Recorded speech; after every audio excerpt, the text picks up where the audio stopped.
你知道吗？打呼噜是病，打呼噜会导致高血压。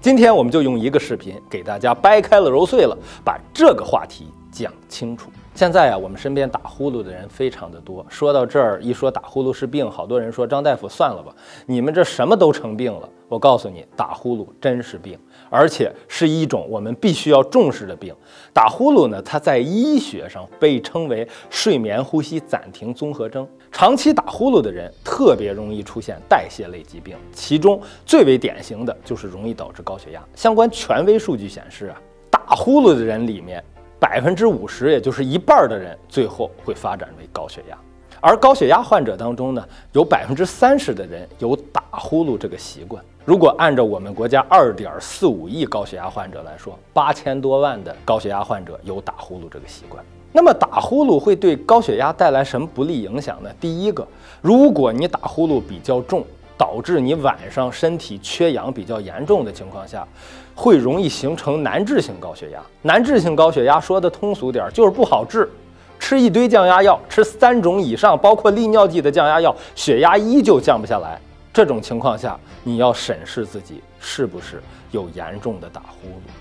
第二种情况呢，就是打呼噜这种人啊，高血压容易低压高，尤其是中青年高血压患者，他晚上缺氧，外周小动脉阻力增高，进而低压升高，而且不容易降啊，吃降压药低压不好降。所以说啊，其实它背后的深层次的原因还是打呼噜。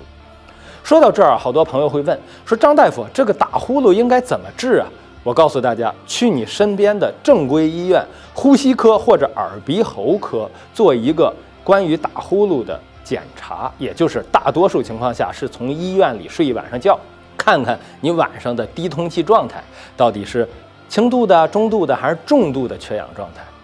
对于那些重度的，真的是有可能在专业医生的指导下进行专业的治疗。这些年呢，我们使用比较多的，比如说有一个叫做无创正压通气，咱老百姓的话，那就是晚上戴呼吸机这种无创正压通气的治疗方式之后，好多人晚上打呼噜得到纠正，尤其是低氧状态得到纠正之后，升高的血压能够得到神奇般的降低。有的人甚至说，张大夫，这个治疗我听你的话，我去呼吸科治了之后，现在血压改善的比吃降压药还管用呢。所以说呢，张大夫今天用一个视频呀，专门给大家把打呼噜和高血压拿出来讲一讲，主要目的就是让很多朋友，尤其是那些吃降压药血压降的不好的朋友，体型比较胖的朋友，亲人会反映出来说他打呼噜比较重的这些人，能够重视对于打呼噜的正规治疗。因为有的时候打呼噜治疗效果好，